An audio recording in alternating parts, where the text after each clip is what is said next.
Everybody's muted, so they're not going to say anything about it. We do want to welcome you all tonight to our Liars SwapFest.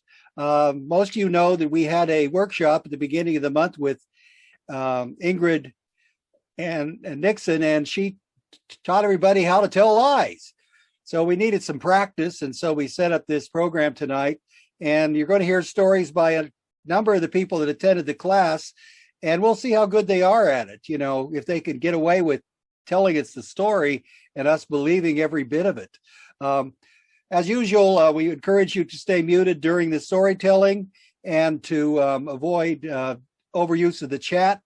We will be putting information in the chat from time to time, but people, you know, they don't like to have those messages popping up on their picture when they're trying to listen to a story. So it's best if you wait till in between stories or maybe a little bit later. We will leave the mic, leave the meeting open after we're done for a while, let people visit and stuff. Let's see here. There we go. I first want to introduce our first teller. Now, Eric Foxman spent decades exploring the remotest corners of the globe, collecting story tales. Now he's retired to a chair in a distant corner of his library, and he's become an armchair storyteller. At least he claims so, but the truth is that he's not sitting down very often due to his involvement with the Portland Storytellers Guild and some other telling conclaves in the hamlet, the little hamlet of Portland. He was drawn to legends and history. The preparation of just one of his tales began with 2 paragraphs in a tour guide of Iceland. Then he spent an exhaustive search through 75 chapters of an 800-year-old Icelandic saga, did some more intense research on the geography and geology of Iceland and the history of Iceland and Norway during that period of time, and then finally he came up with a story. I know that he spent the last 3 weeks spending practically every minute researching tonight's story, and I'm sure that the facts that you're going to hear from him tonight are absolutely correct. So if you will unmute yourself, the stage is yours. Thank you so much, Barry. I hadn't realized that you were sort of looking over my shoulder in my house here as I was preparing for a performance that I'll be doing at the beginning of June, which is when the Iceland story will take place. Tonight, I will not be telling that particular one, but you're all invited, and I'll put some information about that in the chat afterwards. So I was delighted to get a request to do a storytelling event. And while I had the email, I ended up calling the person and I asked them who was actually going to be this audience for this particular storytelling event.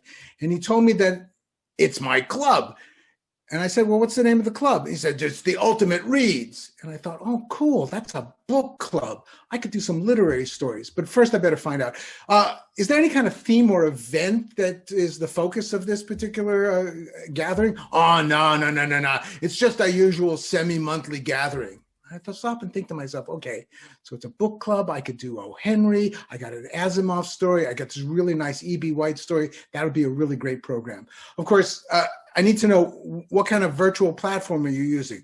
No, it's not going to be virtual. We do it in person, but you don't have to worry. We got social distancing down pat. We've been doing this for a long time. You see, we don't do it inside. We do it outside in the park, and we've been doing it for a whole lot of months now already, even when it was cold outside.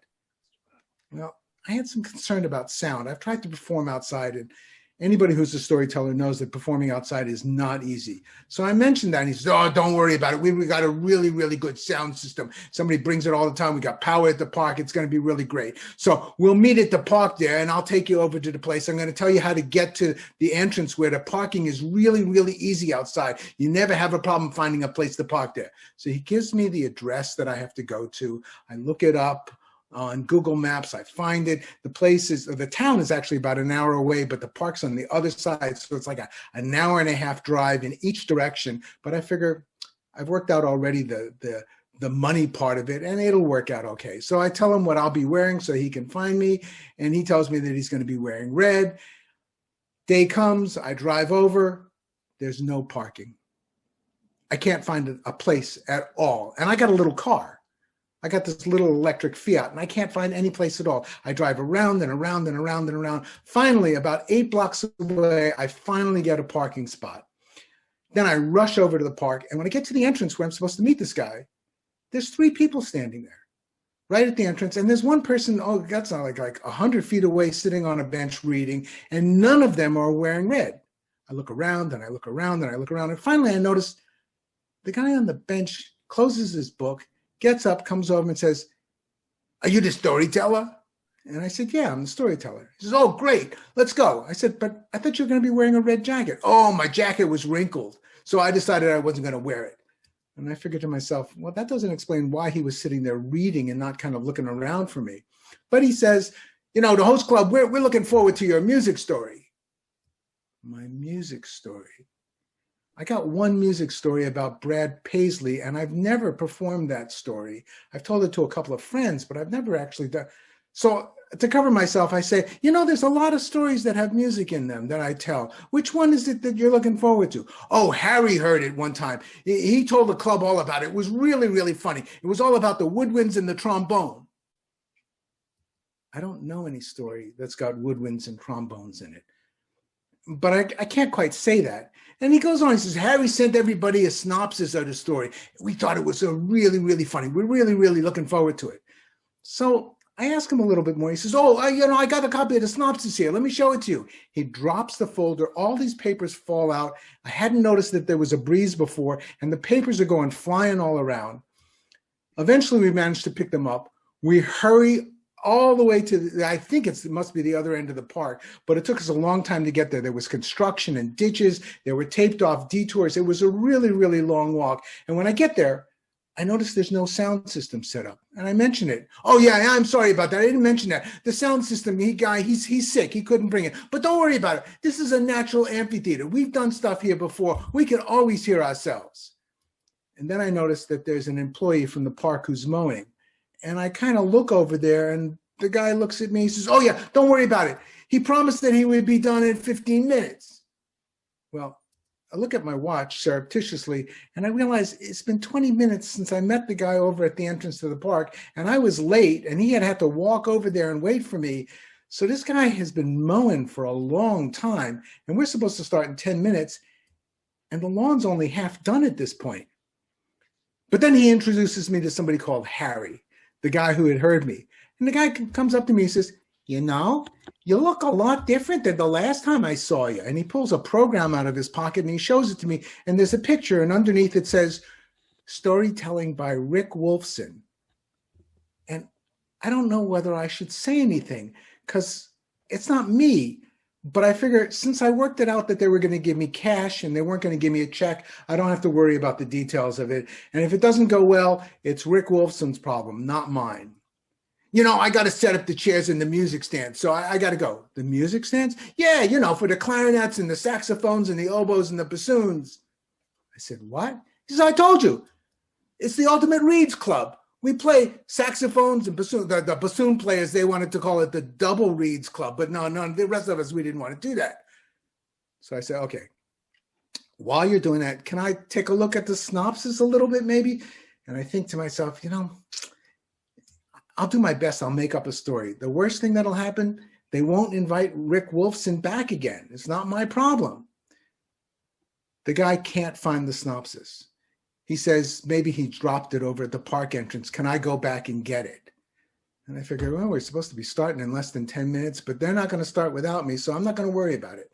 So I walk all the way back to the entrance of the park, and there's all these papers and garbage around that wasn't there the first time. And I have to pick up each one. I check it and check, and finally I find this one that says synopsis, Wolfson, and I read it. It's a convoluted story, and I gotta tell you, it's just not funny. It's not funny at all. I don't know what they're talking about. Now, maybe if you were even if you were a woodwind player, it wouldn't be funny. So I turn around figuring I'm going to go with my stories that I was planning. And I turn around and I see there's a whole lot more ditches and there's a whole lot more detours. And the road back to get to the other end of the park is going to be a lot longer. And I'm going to be really, really late. But then the most amazing thing happened. I woke up.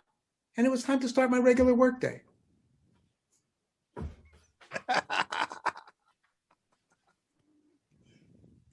Okay, let's see.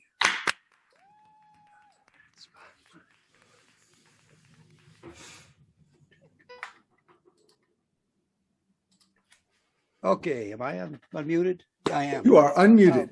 Okay, well, thank you very much, Eric. It's good to know that there are a few storytellers around. And I'm going to bring up next Colleen. We'll give people a chance to applaud at the end. That way it'll save us having to go through the ritual of muting and unmuting a lot. Let's see here. Add spotlight. Okay, there we go. This is Colleen. Colleen has been a regular visitor to our events and our swaps, and she's a member of the Seattle Storytellers Guild, lives in Shoreline area.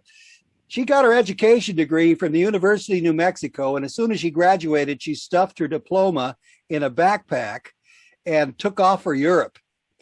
She spent her summers guiding tourists around Chiemsee Lake in Bavaria, showing them the way to King Ludwig's totally impractical palace on the Gentleman's Island, the Benedictine convent on the Ladies' Island, and helping the nuns grow vegetables on the Cabbage Island.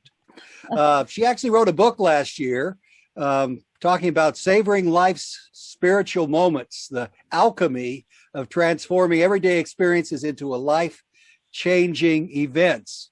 It was published by Turtle Island Press, and it's available on Amazon if you're interested in reading it.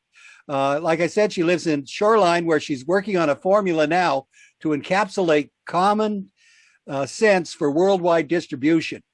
Boy, we need that. Of course, we will also have to rename that attribute, because who would want it? So at this time, you can take the mic and share your story with us, Colleen. Let's give her a big hand of applause with our hands. I have two goals. The first is not to get robbed, drugged, or jailed while I'm in Greece. And the second is to learn Greek. So it's 1980 and I'm about 22 years old. I'm in Athens, Greece with my friend Jan, and she has just found these really cheap tickets for Istanbul.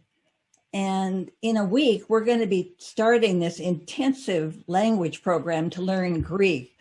And we really like the idea of just getting away and having some fun. But we've heard there's a weird rumor about something that's going on in Istanbul. But we ignore it and we decide we're going to go anyway. We need an adventure. So we fly into Istanbul and we drop our backpacks off at the youth hostel. And we start going out to tour the city. And there are women, they're all wearing head coverings, and the men and the women are wearing these long robe-like coats. And we're wandering around, and there's something off with people's eyes. I don't know if they're staring at us because we're wearing t-shirts and jeans or what it is, but we can't take it. So we ditch the street and we go into a tea shop. And in the back of the tea shop is this group that look like Americans, and they wave us over. So we grab our peppermint tea from the counter and we go and join them. And it turns out they're exchange students who are living in Istanbul, and they tell us about their experiences, and they don't mention this rumor that we heard. So we're thinking everything's okay. And we talk for a while, and Jan and I go, well, we're going to go and explore some more. And just then this man walks in, and he's got this almond colored skin and raven eyes and curly hair. And he introduces himself as Melky. And he sits down next to me and we're talking. He says he was born and raised in Istanbul, and how would we like a tour guide? We're like, yeah, that sounds great. So I am so excited that when I stand up to leave, my purse spills all over the floor. And now I'm on the floor, mortified, picking things up. And a couple of the students jump down and they start to help me pick these things up. And they whisper to me, don't go with Melky. He's He's dangerous. He's bad. And somebody cuts him off and they don't finish the word. I'm like, what's but I dither and I think about it and, oh my God, this guy is hot. You know, I really would like to spend some time with him. So Jen and I decide that we're going to go. And so we're walking down the street and we're heading to the Grand Bazaar, and Melky takes my hand and I turn to him. I say, the people in the tea shop said that you're dangerous. And he goes, oh yeah, I'm a bad boy. And I'm thinking John Travolta, Grease, that's not so bad. And we get to the Grand Bazaar. I mean, there are hundreds of stalls with silver jewelry and hand knotted carpets and piles of spices. And we're wandering around, and every so often when we get to a stall, Melky goes in the back with these people and he doesn't say what he's doing. And so we're standing there and we're watching people pass by. And I mean, I got to tell you, it kind of looks like everybody's got pink eye. I mean, can a country have pink eye? Anyway, we go through the bazaar and we go out to dinner. And then Melky says, how would you like to come over to my place?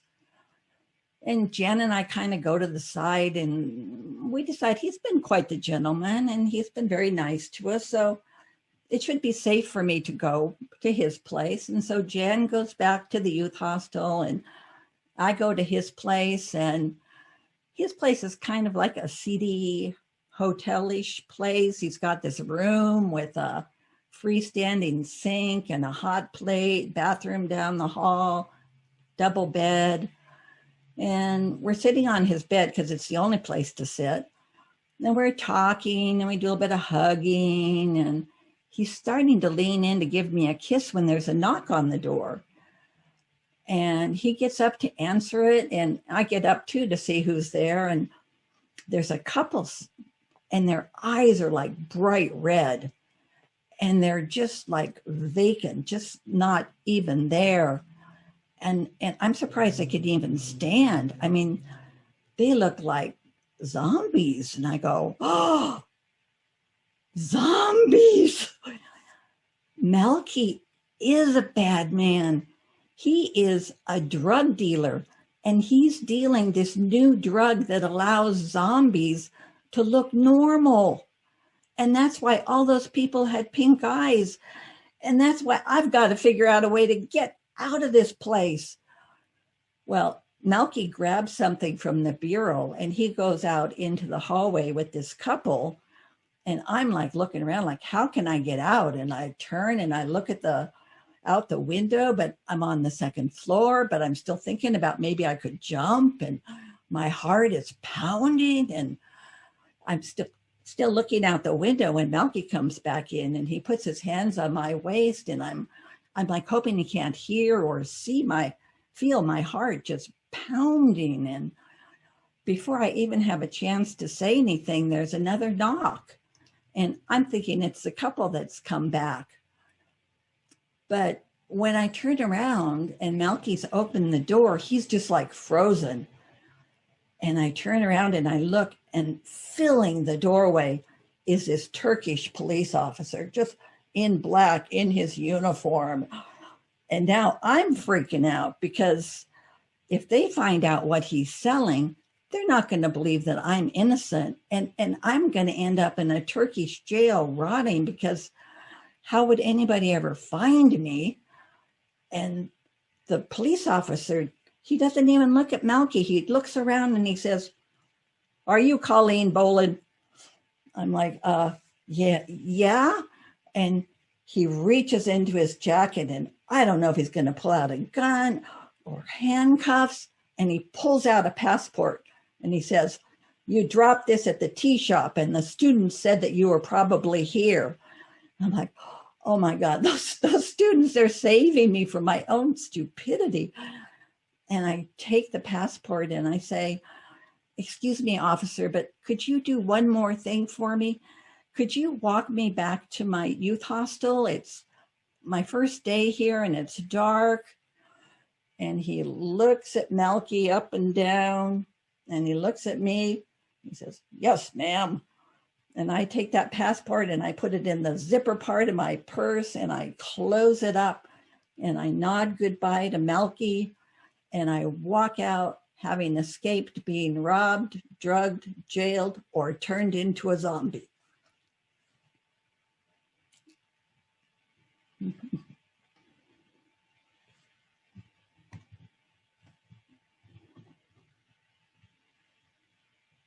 Well, thank you, Colleen. I think it was probably a little bit easier taking them tourists around that Bavarian lake than going to Turkey. But it sounds like you've had a lot of adventures, and I'm looking forward to hearing some more of them here one of these days. And I'm glad that there are convenient policemen around when you lose your passport. Otherwise, you might still be in a Turkish jail. Exactly. Next, we're going to bring up Don here, if I can get his. There he is. Okay. Add spotlight. Okay. So Don Bailey is a retired software engineer. That's why he wears those fancy earphones and stuff, because, you know, he's a techie guy and he's from Minnesota. And we know about people from Minnesota, but he probably even has one of them Minnesota accents. But currently he lives in Port Angeles, up in he's one of the Clallam County story people. And he's been a member of Toastmasters for 21 years. That explains why he's in such demand at wedding receptions and public screenings of the Rocky Horror Picture Show, because they know he's an expert on toasting. He had a workshop planned for this last summer on toasting the bride and groom, and it was unfortunately canceled, like so many of the Clallam County story people's events were. But fortunately, he is still active in his Straight Talkers Toastmaster Club in Port Angeles, because they went Zoom, like most of us did. And he's meets every Monday on Zoom, but tonight he's going to share us a story. And I think he's unmuted and ready to go. Ready? The mic is yours. Thank you, Barry. Hey, you're upside down. I met Brian and his elevator shoes at a science fiction fan convention. Brian was committed to giving people mirth and a certain wacky whimsy through micro theater events with the help of his friends Howard and Todd. And Brian was willing to work for it. With plenty of time to prepare, Brian made some careful measurements of certain spaces in the hotel, the elevators. He prepared by taking some old boots and nailing them to a precisely measured 6-foot 2-inch stout board. He and his friends took this to the next convention. They would get into an elevator. They would wait till the elevator emptied out.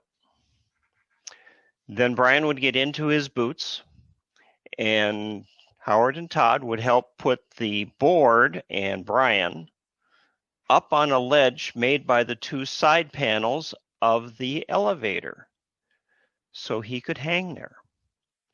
Then they let the elevator come down to a floor. The doors would open, Howard and Todd would jump to the sides so you couldn't see them, and all you'd see was Brian standing there, upside down in the elevator, where he'd say something like, "Hey, you're upside down," or "Whoops, wrong floor." And the doors would close, and they'd go on to their next audience. And they would do this for a few hours and take a break. And they came back to do it the next night, and they still entertained people, and it was lots of fun. People talked about it. But afterwards, they lost the elevator shoes. They were nowhere to be found. Brian asked here and there and looked around, and finally, he had to go to the front desk. "Excuse me, has someone turned in some boots nailed to a 6-foot board? Can you describe the boots?"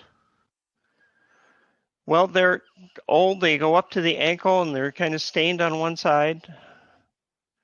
The clerk goes into the back, comes out with the elevator shoes and says, "Are these your shoes?"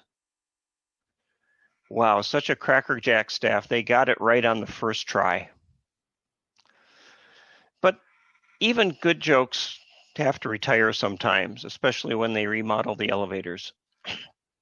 And the elevator shoes got set aside. Brian was upset that he couldn't still do that same trick, but he was kind of committed to it. He would really wanted to do it. So he practiced and worked, and he got so that he could do a standing backflip. Now that's a pretty impressive stunt. And Brian, he could run up to a stout tree or a wall, bounce off it, flip over, and land on his feet. He could even jump on a stool, flip up, hit the ceiling with his feet, and then come back down for a landing. And he put footprints on the ceiling of his apartment because he fastened a pan of black paint to his stool so that he could jump into it, hop up, put footprints, and come down. He thought this was great. He's going to start a business with this. And his friend Howard said, "Well, you could do the same thing with a couple of shoes on sticks and you wouldn't have to jump."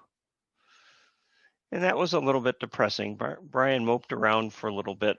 And then his sister Kathy, who happens to be a research scientist, decided to give him a present. She made him some electromagnet shoes that could actually hold his weight. And these were special shoes. The material in it was very rare, and it needed to be cooled with liquid nitrogen.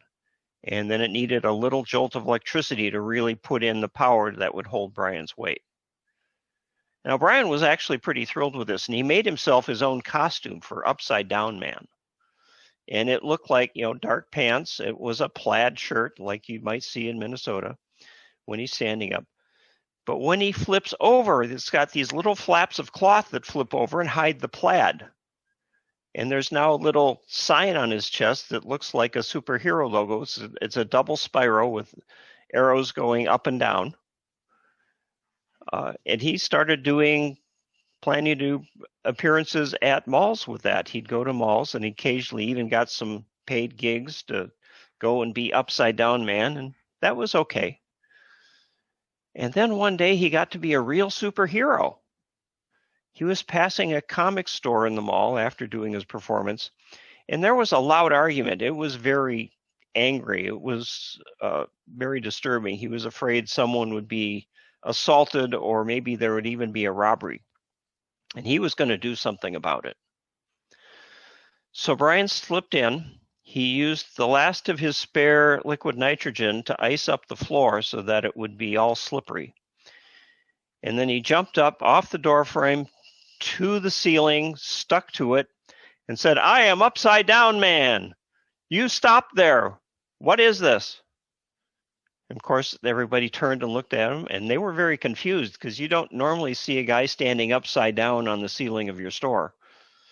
And the guy who was arguing in the clerk came forward and still looked kind of angry. And he slipped on the floor on the icy spot and fell down and banged his head, and he was just kind of sitting there. So Brian popped down, and he was ready to be congratulated. And that's when the world turned upside down for Brian. Because the two guys arguing were brothers, and they'd fight with each other, but they would stand together against someone from outside. And the policeman showed up, and of course the brother's story was different from Brian's story. And things really went downhill for Brian when the policeman said, "So you hang from the ceiling like a bat. Come on, Batman." And Brian got committed to Hennepin County Medical Center, and it took Kathy 2 days to get him out. That was the end of Upside Down Man. But Brian went to work for Howard's Creative Interior Decorations, and I'm told today that business is looking up. Barry?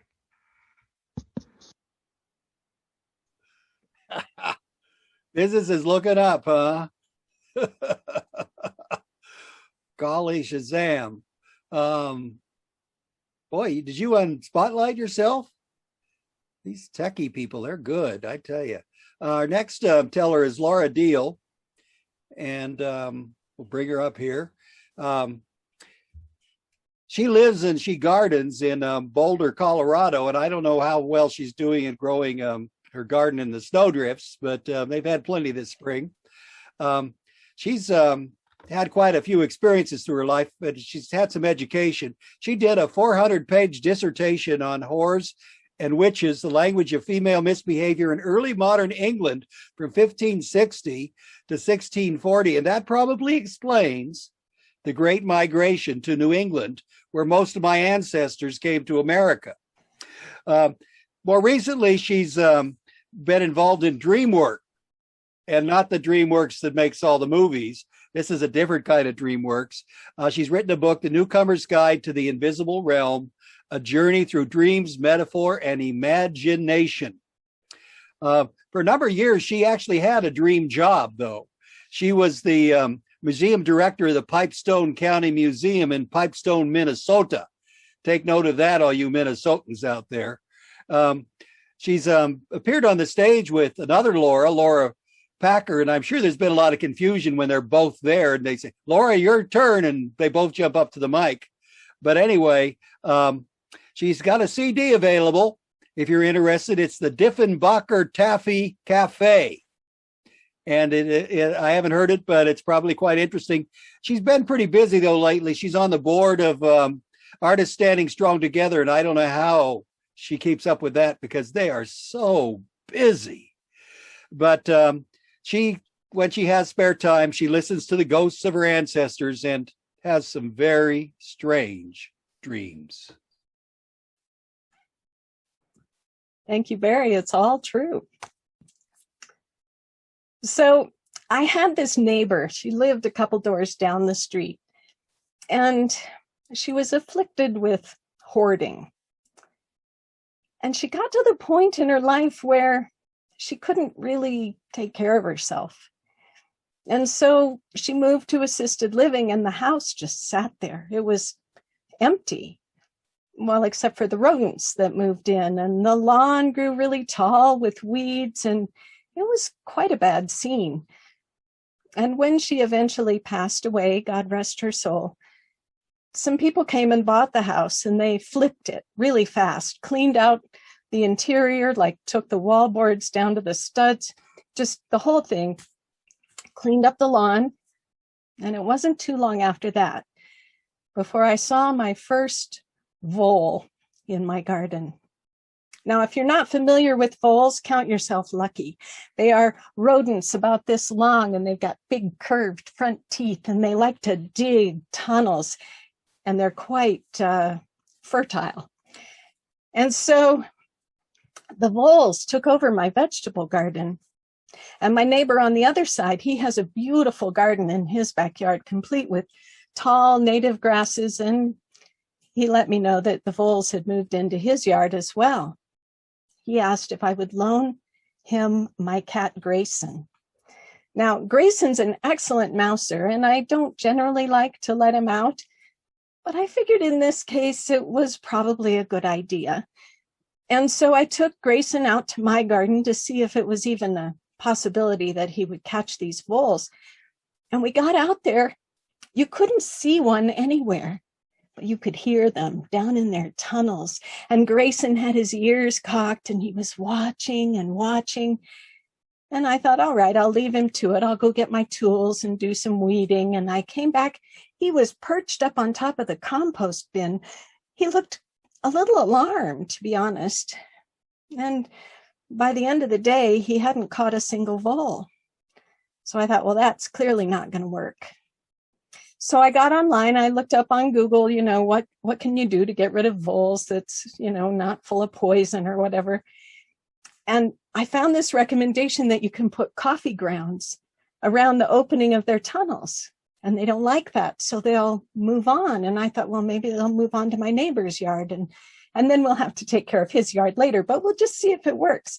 And so it was perfect. I had this coffee that had been in my freezer for way too long, peppermint flavored.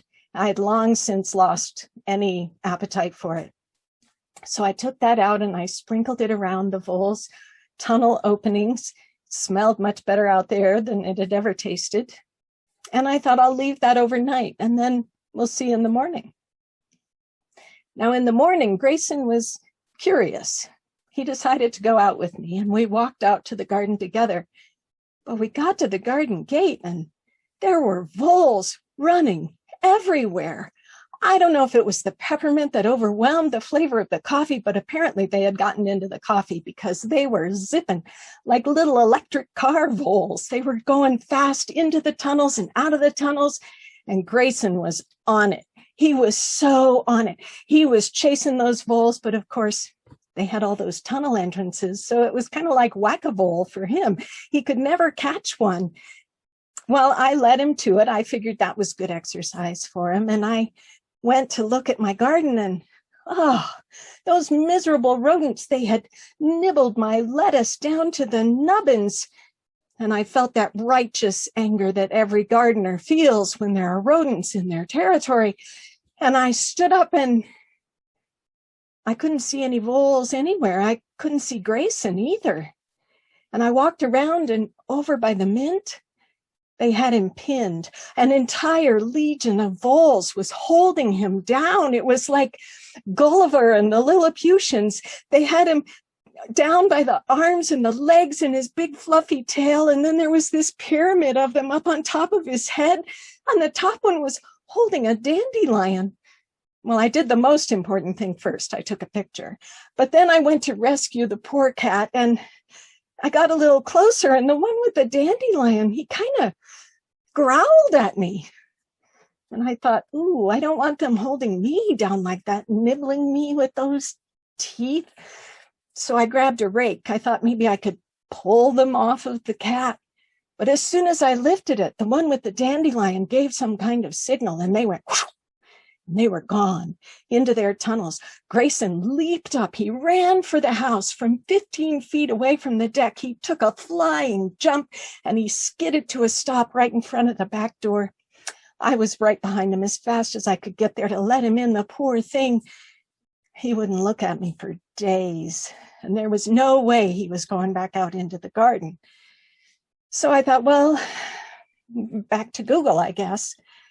And I did a search and I found out that this person sells these things that are, well, it's a stake and it has a solar powered cell on top and it makes some kind of sound that's supposed to drive the voles away. And I thought, I could spend $29.99 on that, or I could just, it's Boulder, I could call up some friends and we could have a little drum circle out there in the garden. If the voles don't like the sound, we could drive them away with that. So it got, 5 people to come over and we were sitting in a circle as best we could and we started drumming. And I'm looking and the voles are actually leaving. I can see them. They're going over to my neighbor's yard. Great. We'll worry about his yard next, but for right now, it's working and we're in the groove. And you don't want to stop when you're really in the groove. So we keep going a little while longer and I look up and all those voles, they're coming back and they're bringing all the voles from his yard with them. There's hundreds of them and they come and surround us in a big circle. It's probably 12 or 15 voles deep. And we stop drumming because we're not sure what's going to happen. They all stand up on their hind legs and they begin to clap. Well, we're drummers, so we pick up the beat and we start drumming with the voles and they start this incredible dance. They're like moving in and out of the circle. They're doing these sort of spiral mandalas. I tell you, it's like seeing into the secrets of the universe. It's so amazing. And we finally wind up and then they turn as one and they point to the watering can. Oh, I get the message. I go into the house and I get a whole bunch of bowls, fill them up with water. I bring them out so that these thirsty dancers can have a drink. And then I bring out my seed packet to see what they would like me to plant. Because while we were having that drum circle, I had visions of a YouTube channel that would earn me a fortune. You know, I figure even if your neighbors are rodents, it's better to work things out with them and not chase opportunities away. Thank you. I'm going to clap. Ah, well, now I know. I had a problem with something burrowing under my bean trellis last summer. And I got those electronic things and nothing happened because it wasn't voles, it was burrowing rats. Well, if I have problems this summer, I'll give you a call. Our next teller is going to be Marty. And let's see here, got to spotlight her. Marty is the secretary of the Seattle Storytellers Guild and perseveres through our board meetings. And she lives in Ellensburg, which is all the way over on the dry side of the mountains. She's a member of the National Storytelling Network. And like I said, she serves as our secretary, which is really a maddening job because if you've ever been through one of our board meetings, we get crazy and we go on and on. But anyway, she's persevered. But, you know, she's also an associate professor emeritus of psychology at Central Washington University. No? Well, anyway, that's what it says on LinkedIn. And she's got degrees at Colorado State University and the University of Pittsburgh. And then she got smart and moved out here. She has got a number of publications, and probably one of the most interesting is a study of the fear of crime in two post-socialist capital cities in Slovakia and Bosnia-Herzegovina. So if you have any problems with a socialist city, just give her a call. She's known by her students as being a very tough grader who gives lots of homework, and her motto was, skip class, you won't pass. She's relatively new to storytelling now, and she's having a great time at it. And she just has a very friendly cat. You can ask the cat, who never skips lunch. Thank you, Barry. Let's see. I was going to say something else and I forget, so that's okay. Ever since I was a child, I've had a very close spiritual relationship with trees. I can remember being 4 or 5 years old, we'll call it 4.5. And my mother was the den mother of my brother's Cub Scout troop. And at the time, they were painting little plastic bird models that came in 2 pieces, and it had a little hole in the bottom so you could put it on a stand, and the boys would paint them and then put them on their stands. And we also had a parakeet named Fagala. All of our birds were called Fagala. And I was playing with Fagala, holding Fagala on my little finger and one of the models in my other hand, and I held Fagala up to the model, and the dumb bird just walked right in. I panicked. I had no idea what to do. The bird was inside. He fit perfectly, but I was freaking out. I'm 4.5 years old. I take it to my mother, and she very calmly opens the model, and Fagala flies away. And she looks at me and says, "You can never play with Fagala again." I was devastated. It broke my little heart. So crying, sobbing, I left the house and I went outside to sit by the little creek outside our house. We lived in the country, and sit under my favorite willow tree, because that's where I would go when I was upset. And the willow tree would wrap me in its limbs and its leaves, and it would hold me and comfort me. And this time it whispered to me, "It'll be okay. You're going to grow up and move away, and you can have all the birds you want once you're grown up and move away." And of course, I did grow up and move away. I never had any birds, but I did grow up and move away, and I continued my relationship with trees. In fact, I kind of learned to communicate with them and other plants. And honestly, if I was going to quit eating any type of food for moral reasons, it wouldn't be meat, it would be plants, because I truly believe they are on a higher spiritual level than we are. So imagine my devastation when I was driving in Wenatchee, Washington, which is kind of the fruit basket of the country, maybe the world. And of course, all of Washington grows a lot of fruit. And we were driving in Wenatchee, and there were these trees on trellises, and they couldn't move. They were just like this, limb after limb, from about 2 feet down from the trunk, all scrunched up on these trellises, unable to move. So there'd be down at the bottom, and then a couple of feet and more, and a couple of feet and more, and nothing in between because it didn't fit the pattern. And I was looking at these trees and thinking how horrible it is, how cruel it is that they're making these trees just grow like this just so they don't have to use people to pick the fruit. They can use machines to pick the fruit. And I looked beyond these trees, and I saw an open canopy orchard where the trees could move and sway, and the leaves could flutter in the wind.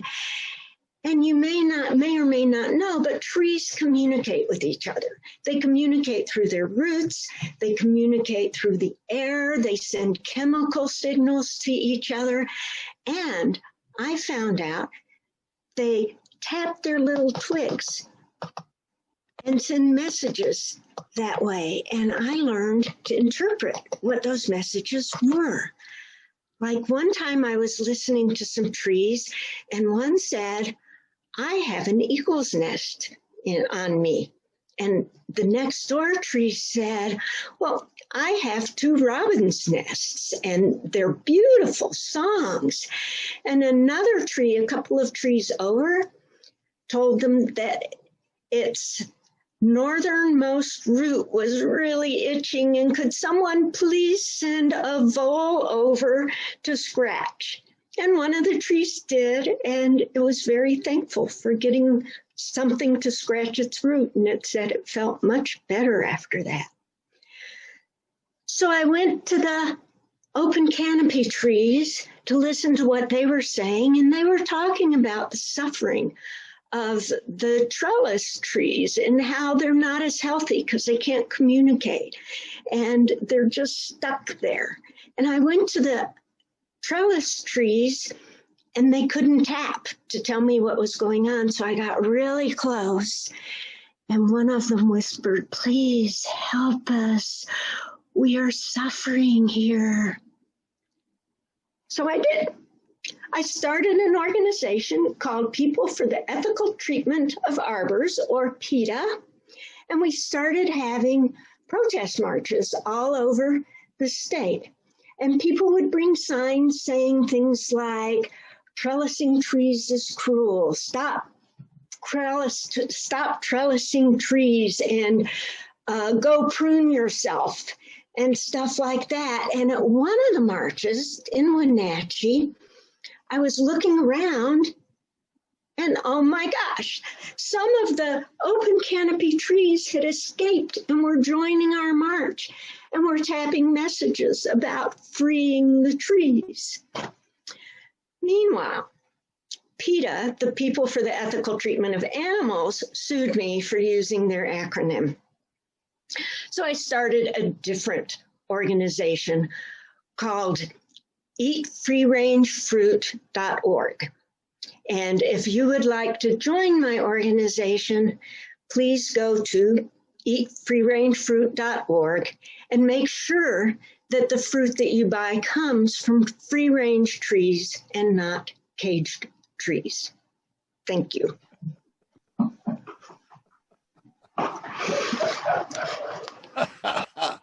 I think I'm going to go make me a sign and put it out on my lawn, and it says, "Tree lives matter."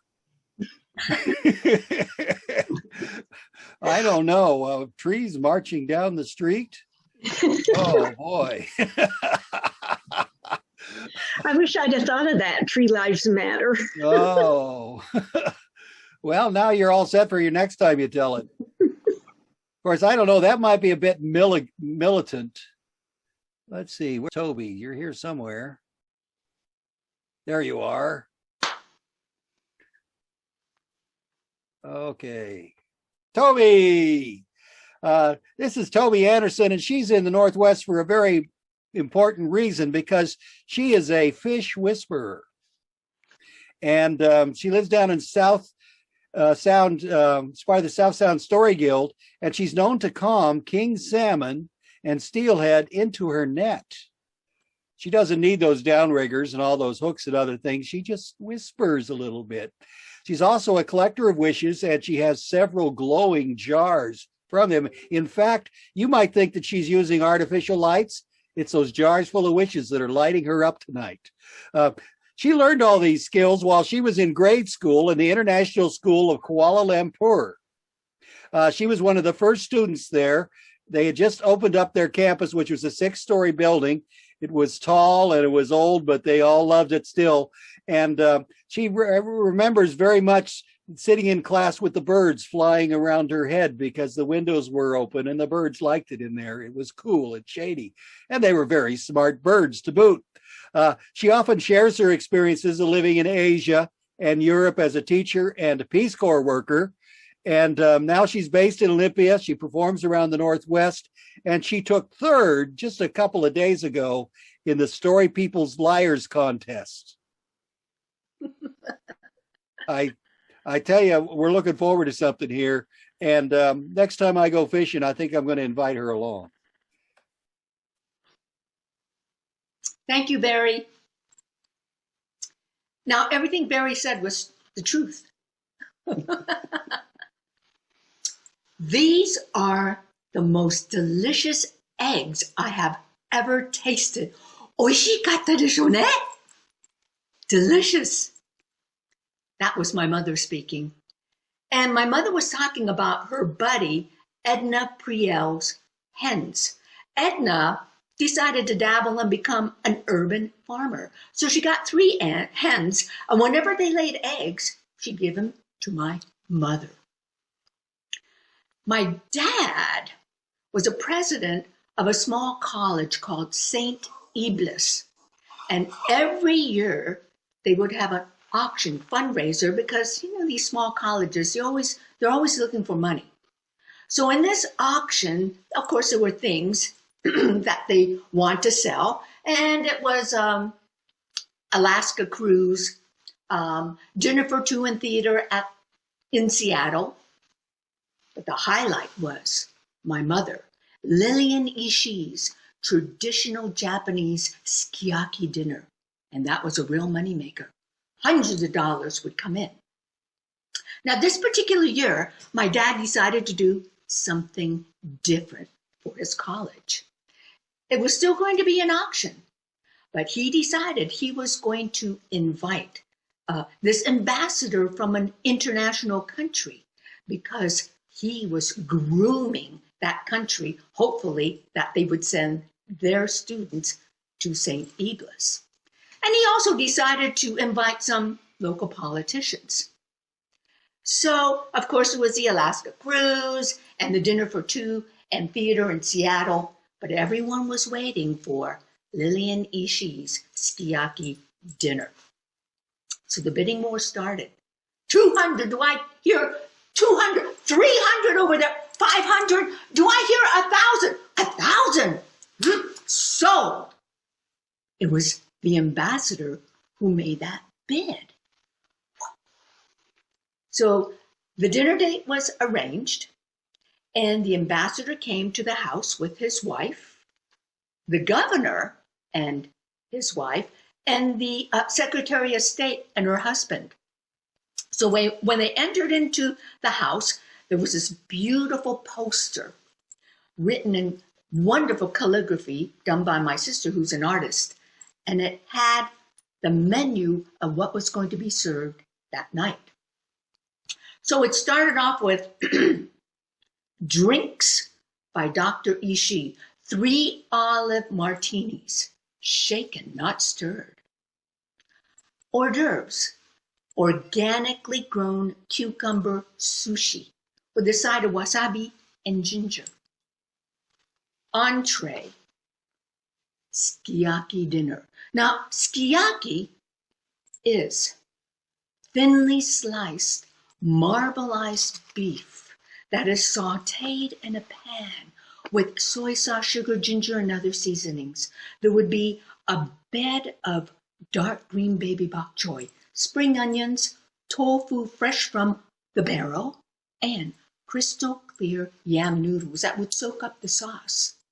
Now, along with that was in a bowl an egg, Edna's egg.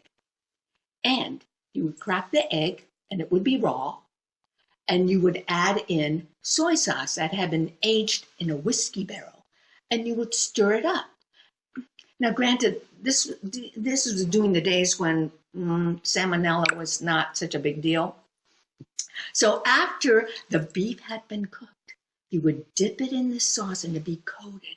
And you put it in your mouth and your taste buds would just explode like fireworks.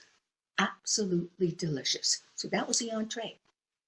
As the evening progressed, everyone's drinking their martinis, and I happened to be visiting from the Peace Corps and serving the sushi, and you could hear things of, "Oh, Lillian, this is just absolutely delicious.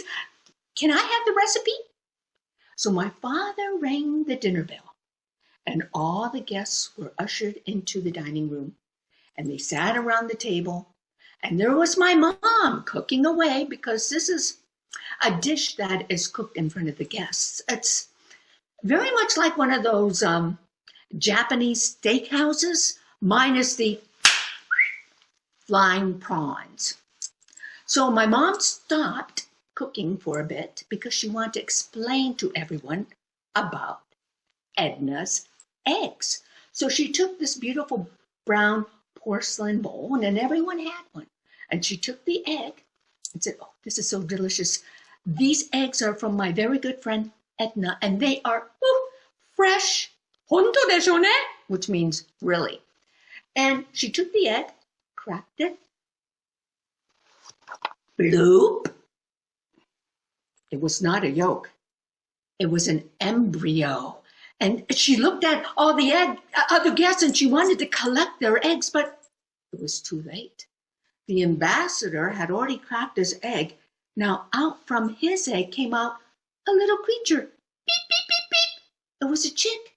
So he took it up to his face and,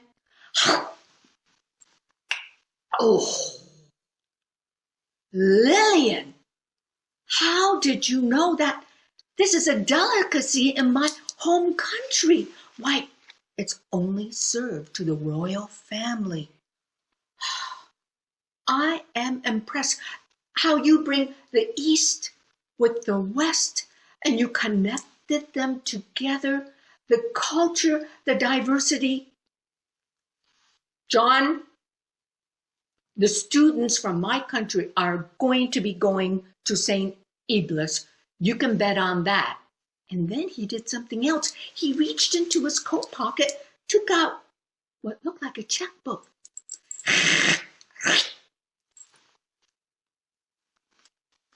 My dad took the check. "Your Excellency, $1,000? Yes, John, use it for your new science center." That's when my father took his cue. He took his egg, which had a beep, beep, beep, beep, beep,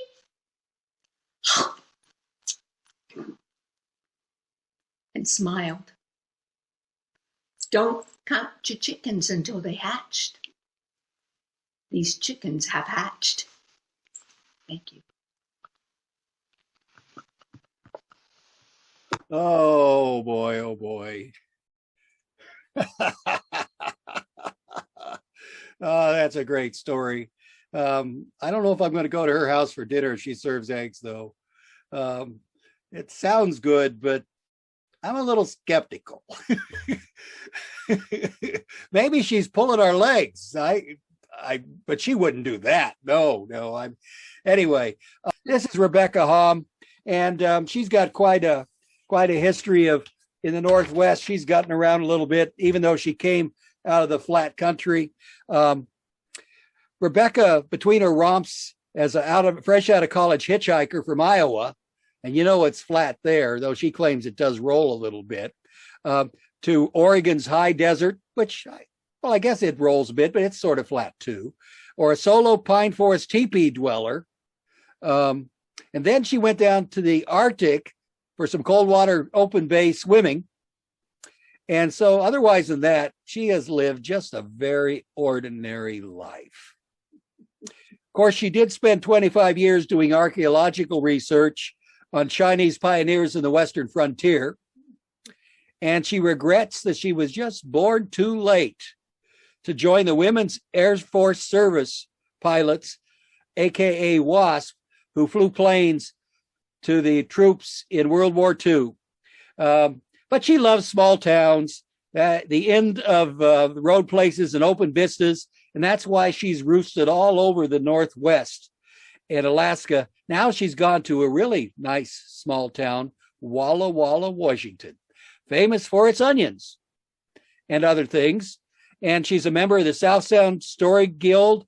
She's our state liaison for the National Storytelling Network, and she is an organizer of Fanning the Embers Regional Storytellers Retreat, a retreat that was on Zoom last year. Is it going to be on Zoom again this year? Or are you going to be live? We're going to be live with hopefully 20 people.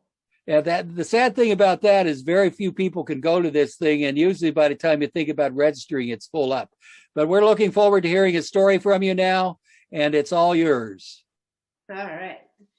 Thank you, guys. Thank you. So, you may have been hearing a lot in the news lately about Elon Musk and SpaceX and making it to the moon, to Mars, and even beyond. But have you heard about Isaku Maezawa? Oh, Isaku Maezawa. He's a Japanese billionaire who has contracted with Elon Musk to take a flight to the moon and around and back with SpaceX. He's inviting 8 people to come along with him. All expenses paid, private trip. It was a deal I couldn't pass up. So, I've always been a bit of an adventurer, kind of that spirit. I mean, my mom raised me on that Iowa farm of saying, there's a lot of world outside of Jessup, Iowa. And the mantra stuck. So, I went to the Dear Moon website. And I thought, what chance do I have? I mean, look at me. Am I going to be eligible for this kind of thing? But then I watched the video and I listened to what Mr. Maezawa had to say and his enthusiasm.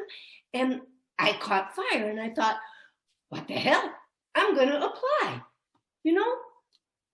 A couple of years back, my son had asked me, Mom, if you had a chance to go to Mars, would you take it? And without a moment's hesitation, I said, you bet I would. So this was only a trip to the moon, and around and back, 6-7 days. I mean, it's not like we were going to colonize or anything. So no big deal. I could do this, right? And then I looked at the 2 criteria, the 2 requirements to be one of the crew members, to be one of the 8 people. No age requirements, no education, no real big experience, except you wanted to do something to help humanity and you were willing to support the other crew members. And I went, yeah, sounds like me. Yeah. I mean, I've got a social work background. I'm a mom. I'm a grandmother. I'm a storyteller. Fits it all. And so Mr. Maezawa's reasons fit right in with my reasons as well. Don't you know? You want to go someplace where you've never been before, see something you've never seen. Yeah. You want to have some reverence and respect the beauty of the planet. Okay. And you want to recognize your own insignificance. Got it. This is mine. I signed up. I just want to tell you, I'm really sorry, but the application's closed March 24th, in case you were kind of interested now in getting in there. Now, there was an initial screening process, and, you know, I didn't think there would be any chance at all, but March 23rd, I was contacted that, yeah, I'd made it through the first round, and I was going to be into stage 1 in the semifinals. Wow, I'm ready to go. Now, I'm telling you, it's been crazy busy ever since then. I mean, you know, there were the online interviews, there was going down to Starbase, meeting up with Elon Musk. You know, I mean, it was nuts. Just nuts. And I'm here in Walla Walla, just trying to live this little quiet life, you know. But went down, had this training session. I mean, there was the physical training. Okay, you know, I do a lot of gardening. I'm in decent shape. And then, you know, there was the parachute free fall that we were doing in the air chamber. And, okay, that was kind of fun. And then there were the psyche valves.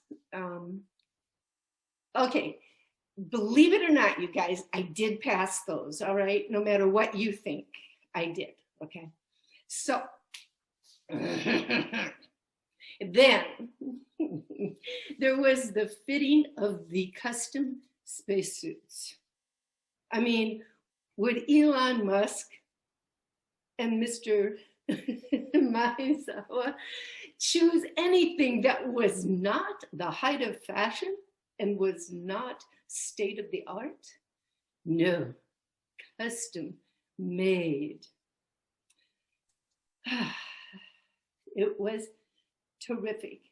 You can look on Facebook and see my photo in my suit. You know, I couldn't resist. I just had to post it for everybody to see.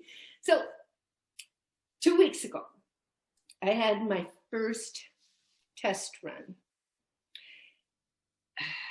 This was going to be for real. We had practiced tandem parachuting, you know, but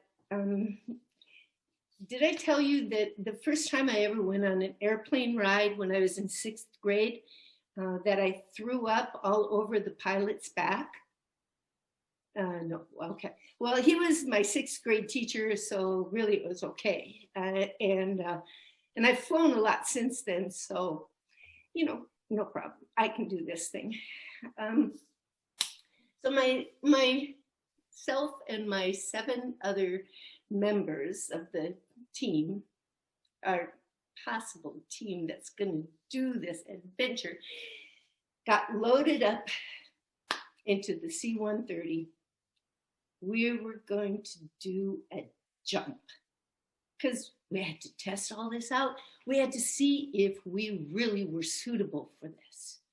It was going to be only about a 4-hour flight, you know, see how we got along in kind of closed quarters, see how we got along inside those claustrophobic suits, you know, that fit kind of close. I mean, okay, so these suits, they're set up really nice. They've got, you know, communications within them. and they've got air within them just in case there's what they call, an unexpected event that we call accidents, emergencies. Yeah. So you could still breathe. We were going up in this C-130 to do a hey-ho jump. You ever heard of them? Hey-ho. High altitude, high opening parachute jump.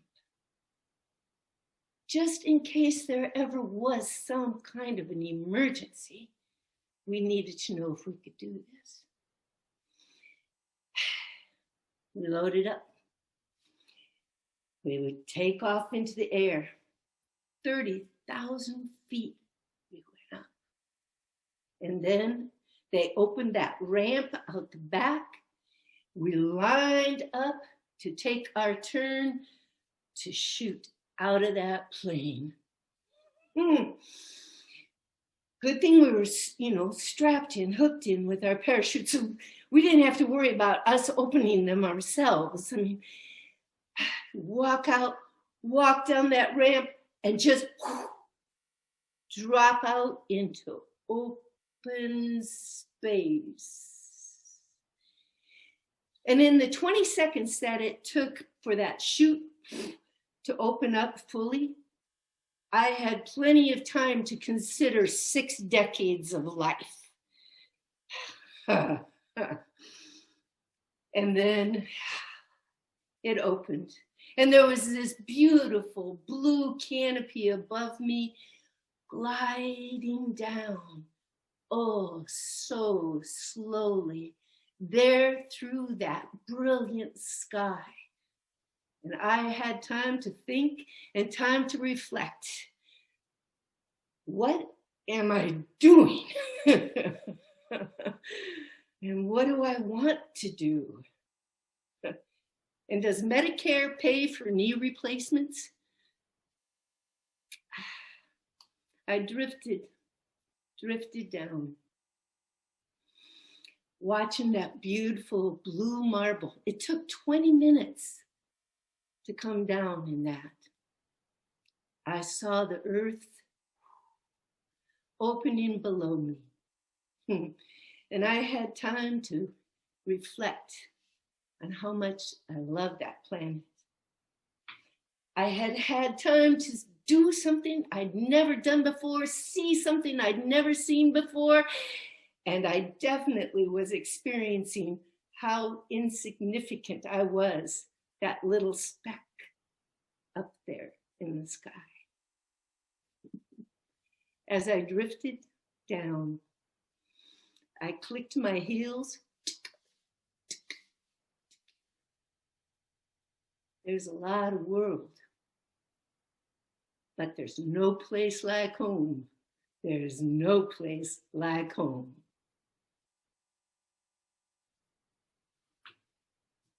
Thank you. Thank you.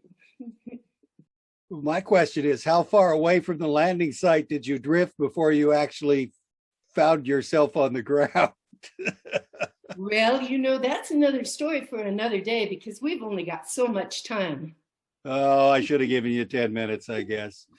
Thank you, Rebecca. That was a lot of fun. And now I know that the backpack you wear is not always empty. Sometimes it's got a parachute. Yes, that's interesting, I tell you. Next we have up Ed Lewis, who is one of our friends down in California. And Ed is quite an interesting fellow. He lives in Davis, California, but some people seem to think he lives on the Great Wall of China. I'm not quite sure why, but he's a board member of the Storytelling Association of California and the Sacramento Storytelling Guild, and one of the Pacific Coast liaisons to the National Storytelling Network, which means that we have 3 of them on our program tonight. Boy, we got some influence with the NSN, I think now. He says he's 95 years old, has 129 children between the ages of 20 and 75, and 241 grandchildren who are 1 year old. Remember, we checked all the facts on this program. Everything has been assured to us by Dewey Cheatham and Tal's Crick Crack division that these are honest facts. But he's ready for them. He's a retired early childhood professor who has performed in preschools and elementary schools all over the world for 35 years. Maybe that's why they think he's on the Great Wall of China. In a recent storytelling trip to Holland, Germany, Denmark, and Sweden, and Norway, on his first night, he got to speak to an audience of 100 people in Amsterdam. He told a 10-minute story and got a standing ovation from the whole crowd, and not a single one of them spoke English. Ed, I'm looking forward to hearing a story from you here. Thank you so much. Well, after a 2-day canoe trip down the 11-Point River in the Arkansas Ozarks, I was tasked by Billy Bob to catch enough bass to feed the entire 30-person hauler. Now, he gave me his bass boat, and I went up the river, and within 1 hour, I had used all the bait, and I had caught, maybe 10 bass, that were, 6 to 12 inches long. But I'm out of bait. And that's not going to be enough bass to feed that entire hauler. Now, you don't know me very well, but I am a very clever kind of guy. So I'm looking around for bait. I know I'm going to find me some bait. And I look down on this rock, and there's this frog. And I know that bats love to eat frogs. So I bring the boat over close to that rock, and I get ready to reach down and grab it. And I'm kind of wondering why there's no movement. And the reason there was no movement is because that bass was in the mouth of a poisonous cottonmouth snake. Now, that might deter some of you, but, I grew up in the San Juan Islands, kind of close to where you guys live, up in Vancouver, Victoria, those areas in Canada, and Seattle and all that. You know about the islands. And there's quite a few snakes up there on Lopez Island where I spent summers. So I know a lot about snakes. I study them. And I know that if you can grab a snake right on the side of the jaws and you're strong enough, you can keep that snake from biting you. So I reach down, I'm a young buck, I'm strong. I reach down, I grab that snake, and I rip out that frog, and I throw it into my bait bucket. And then the plan was to just take that frog, that snake, and throw it in the river. But I hadn't thought this through well enough. The snake was going like this, and I didn't know when and where I could let it go.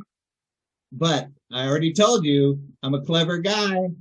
And I reach down into my boat, and I unscrew the lid, and I bring out my fifth of Jack Daniels, which I always take with me when I go fishing. And I poured a shot right down the mouth of that cottonmouth snake. And the snake's eyes just rolled back in its head, and it just went limp. And I dropped that snake right into the river. Well, I cut up that frog, and I fished for another, 30 minutes or so, and I'd used up all the bait. I had caught about 10 more bass, and like a 15-inch bass. It still wasn't enough, but I was getting there. So now I got to start looking for some more bait. And I find this hard to believe, and you might also find it hard to believe, but I felt this little nudging along my leg, and I looked down, and there is that cottonmouth snake. And it's got this big bullfrog in his mouth. And it looks up at me, and it looks down at that fifth of Jack Daniels. I did that 2 or 3 times. One other thing I forgot to tell you about myself is that I am sometimes a little slow on the uptake, but I finally did figure it out. And I reached down and grabbed that fifth of Jack Daniels. But I do know one thing: never trust a snake. So I grabbed that snake in a vice grip, but it just stayed limp. And it actually spit that bullfrog right into my bait bucket. Well, I had to reward that snake. I took that fifth of Jack Daniels, and I gave two big pores down that gullet of that snake. And that snake, oh, I don't know if you've ever seen a snake grin. Oh, God, it was just huge. I was feeling good, no pain. The eyes were rolling around in its head. And I just gently dropped it right down into the river. Well, I caught up that big bullfrog. And by the time I was done fishing, I had maybe, I don't know, 50 bass in my boat. I even had a 30-inch bass. I mean, that's kind of hard to believe in itself. But we had a great time at the holler. And then I had to go home, back to Davis, California, where I live. And it's right next to the state capital of Sacramento, for those of you who don't know. And just south of the Sacramento River, and on the Sacramento River, is this town called Rio Vista. And every year they have a bass fishing contest. And I had entered that for 10 years up to that point, from 84 to 94. And if you win, you get $500 and your name on a plaque. The plaque is the big thing, really. Well, I was fishing and I knew about the frogs, so I took frogs for bait, and I had caught an 18-inch bass. And they announce every hour the biggest bass caught. And there was an hour left to go.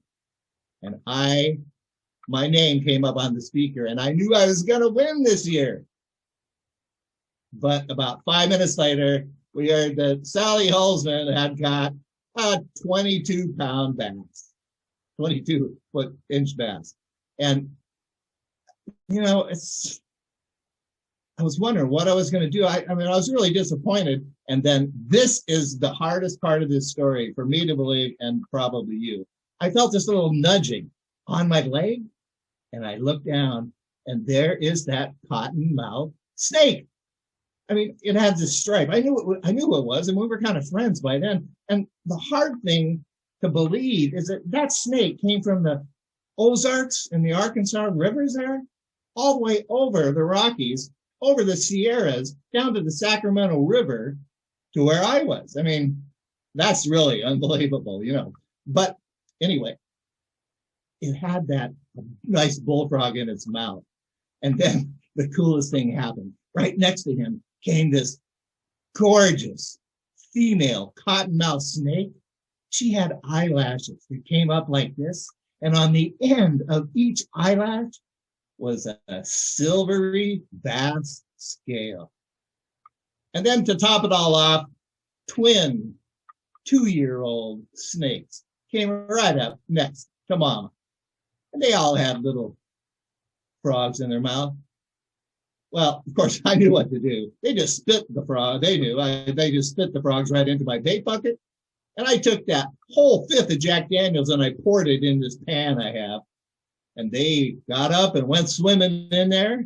Now, I do want to, for those of you who are somewhat judgmental at times, don't judge those snakes for letting their toddlers swim around in whiskey. We don't know what the etiquette is for snakes and how to raise snakes. So please, check your judgment there. Well, I took those frogs, and in a half hour, I had caught a 26-pound bass. And if you don't believe me, you go down to Rio Vista, down to the dock, and it'll say 1984, Ed Lewis, the biggest bass. And if you ever want to go fishing with me, I can get us the best bait you can imagine. And all you have to do is bring along a fifth of Jack Daniels. Thank you.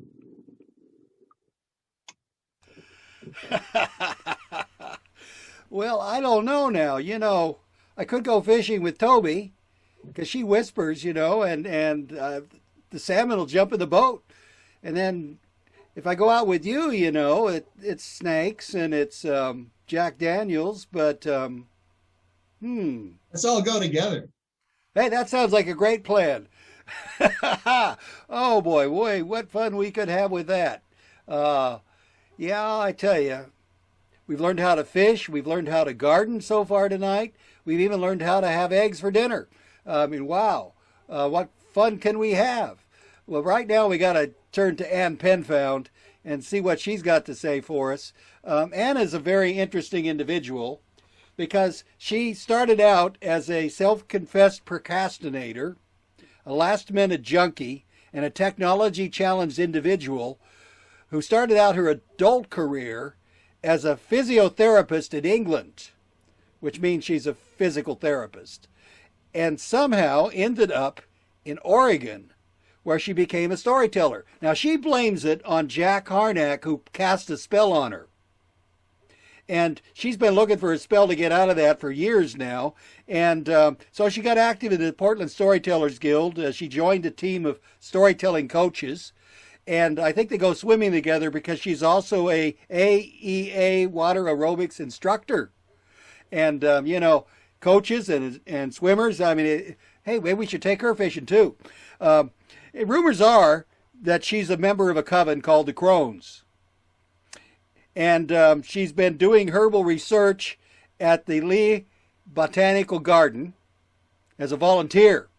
You know, those covens, they need their herbs. And she also has a special fondness for birds of many colors. So I don't know, birds of many colors and herbs, what's she brewing up now? Probably a very good story for us. But her story tonight is actually a 12-minute story, which, believe it or not, will be not 12 minutes, because she told me so. But if you want to hear something besides the severely edited version, you need, or to book her for a future event and hear the whole story, her agent can be reached at 300-000 Yeti. Ann Penfound, tell us a story. Well, I can tell you that I have always had a love-hate relationship with technology. Now, because I'm a storyteller, I needed to have a decent microphone. And I decided that, well, I had this grand idea, you know, that I could run a podcast and interview different storytellers, and perhaps I could even be a well-known name in the storytelling world. So I bought a microphone that would do all these things that I could afford. And I put it up here because some of you may not know the Yeti, the blue Yeti. When it arrived, I opened the box, got out the instructions, and as I said, technology makes me feel slightly inadequate. And if I don't understand what's going on, I get kind of frazzled. And I couldn't get to grips with the instructions, so I put it back in the box. And my grand idea got postponed indefinitely. Now, for the sake of brevity, I want you to fast forward to last year, the end of 2019, when COVID reared its ugly head and storytelling went virtual. Portland Storytellers Guild moved to Zoom. And so I needed that microphone in order to join their program. So I got it out of the box and I read the instructions and I took some YouTube videos in hand, and why the hell had I left it so long? I set it up, yay! But then, of course, there was Zoom to organize. I decided that I would have to force myself to take an evening and learn the basics. But of course, it took me more than one evening. And I was fiddling around one particular evening in Zoom, trying to learn how to record myself and all those sort of good things. And there was a thunderstorm brewing. I could hear thunder in the background. I had to make this the evening. So when I was fiddling around in, the audio visual section, I saw a button that said how to improve your look. I call it the enhancement button because it's easier for me to remember. And so I pressed it. Well, wow. My eyes turned an iridescent aqua green. And I thought that my double chins had sort of kind of disappeared. I made a mental note to explore that button more in the future, but now is the time to practice recording. As I pressed the record button, I mean, I kept that enhancement button on, don't forget, because, you know, I wanted to keep the eyes. Press the record button, and there was a flash of lightning as I was trying to speak and smile into the camera. And the whole room lit up. And my Yeti began to glow. It began to pulsate like a beacon. When the thunder crashed, I knew it was overhead, and it made me jump out of my skin. And at that very instant, I felt a sucking, a strong sucking force pulling me into the Yeti. You know, at the end of this, well, you can see it up here. It's like a upside down strainer. And I was into that metal part, just like wet spaghetti slapping against the inside of the Yeti, and it began to tumble me round and round and round and round and round, and then a force like a pneumatic drill pushed me and stretched me at the same time. And the next thing I knew, I was projectile vomited out of the extension cord, which lies on the floor in the carpet. I was totally disorientated. I felt woozy, and pins and needles, they tinged all over my body. But when my eyes gradually began to focus, I was in front of a mirror, the only mirror in the room, the full-length mirror in the room. And when I focused properly, I was skinny. I was skinny. Well, what had happened, I didn't know whether it was the combination of the storm, the zoom button, the enhancement button, my Yeti. Had it actually made me a size 12? No way, no way. But you know, I knew how to try it out, because secreted in a drawer was a pair of size 12 jeans that I'd kept, you know, for just in case. And when I tried them on, I didn't even have to lie down to do them up. And I looked at myself, and all these wonderful thoughts about how I could invent a new me just flashed before my mind. And then there was a sort of flash of lightning and a thunder clap. Not just one, there was two. And on the second one,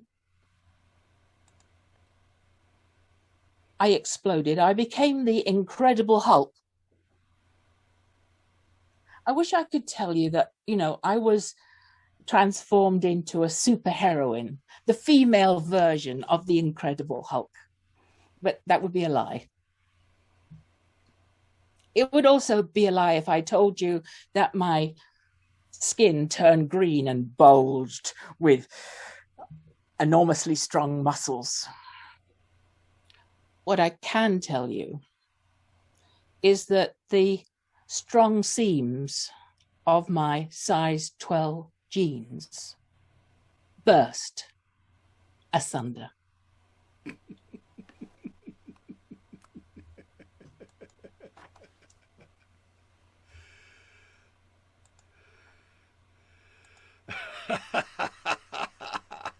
Well, I don't know. I don't think you're going to sell an awful lot of those Yetis.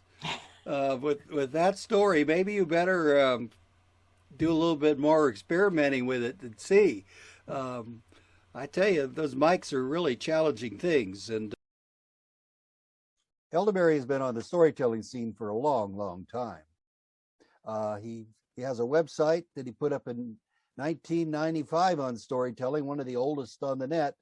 And he's told stories in lots of different places. He's told stories at campfires, at epics, and swaps, in old folks' homes, and with young people. He actually got started telling stories at church, went to the library and discovered the rich lore of folk tales there, just begging to be told, and he was hooked.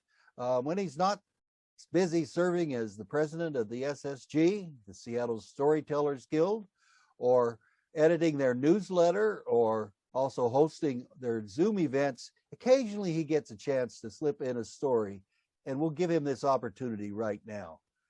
Elderberry?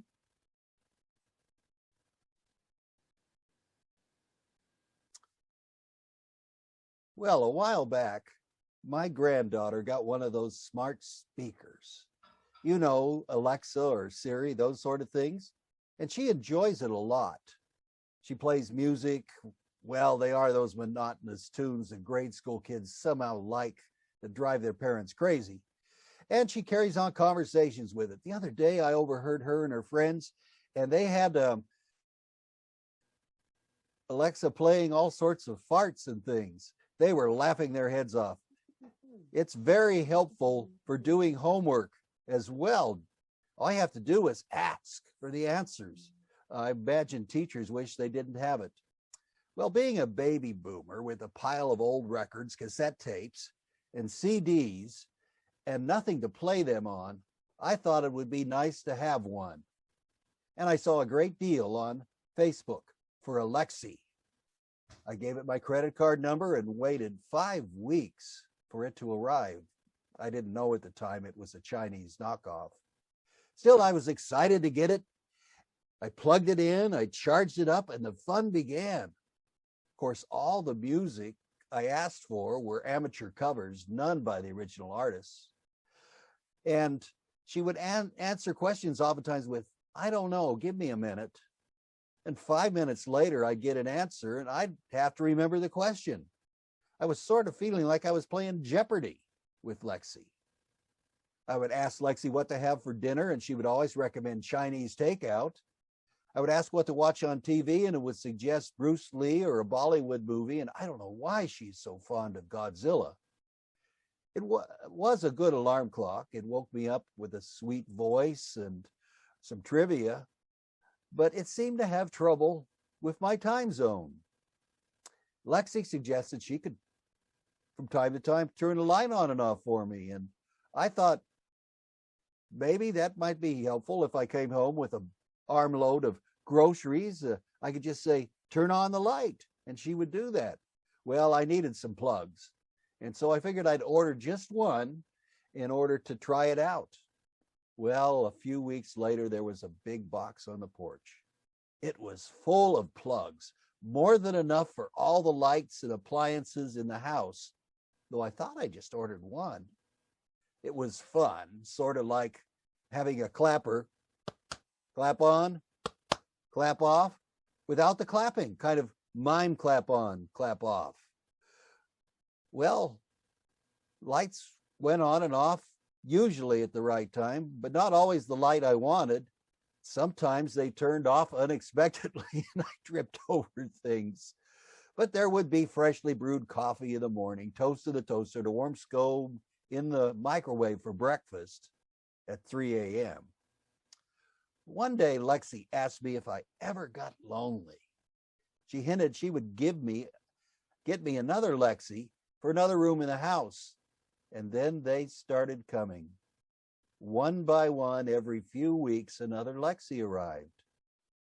Soon there were Lexis in every room of the house, even the garage and the hall closet. I don't know why they didn't order them for the basement or attic, but anyway, they had a variety of voices, Some of them sounded like old folks, some like children. Some talked like they were aunts or uncles. One day I came home and they were all talking to each other. And it was in Chinese or Japanese or Vietnamese or Korean or some other Asian language, but I suspected they were talking about me because I kept hearing my name a number of times. So I asked Lexi what they were talking about. She said they had a few complaints. She said we needed a robot vacuum with attachments for the living room. It was dusty. The bathroom smells. It needs an electronic incense burner. Well, we did have plugs for them, and the dishwasher needed to be emptied. We were running out of chopsticks. Soon Lexi was keeping me so busy and everywhere I was at home doing one chore after another.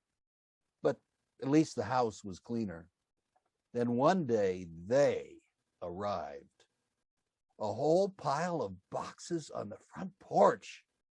I didn't remember ordering anything, but there was this big pile of boxes and I carried them inside. It took a while and they were pretty heavy, and started opening them up.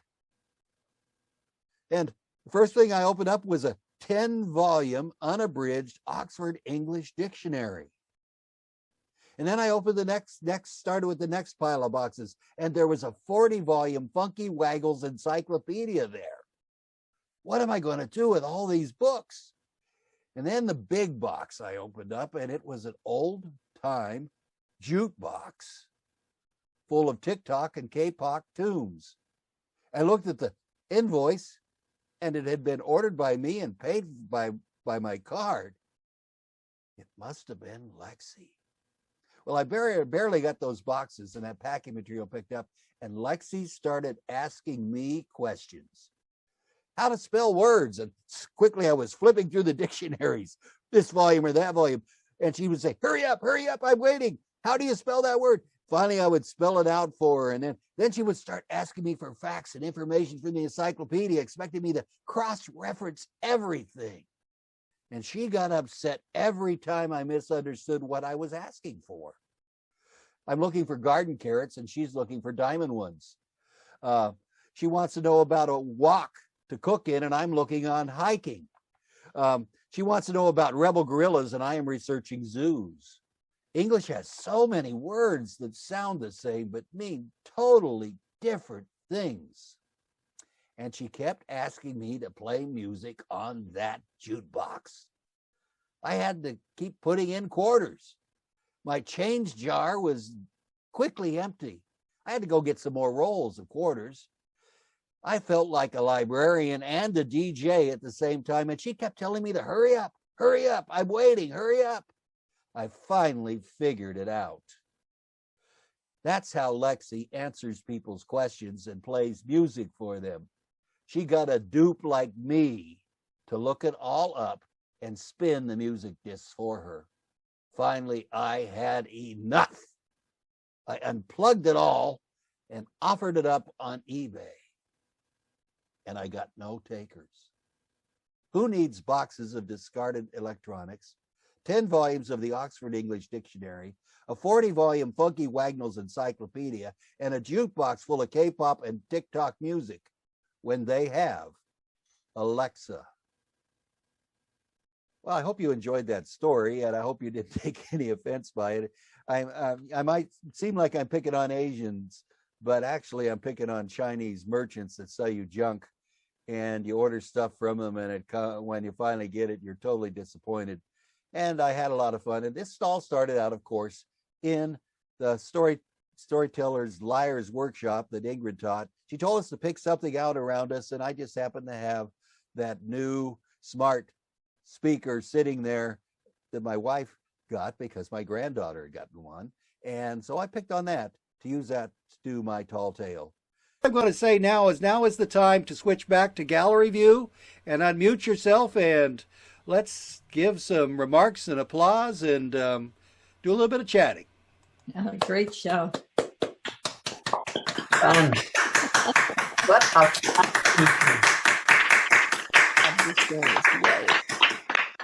Great show, everybody. Great show. How fun. Yeah. Woo!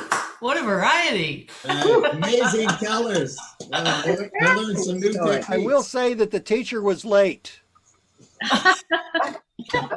He had, she's on Alaska time, and she couldn't get off work early enough for 6 o'clock, I guess. Oh. We'll send her the video, and she'll have to score you later. They were making her clean her beach, I believe. Glad you were not in Marty's class.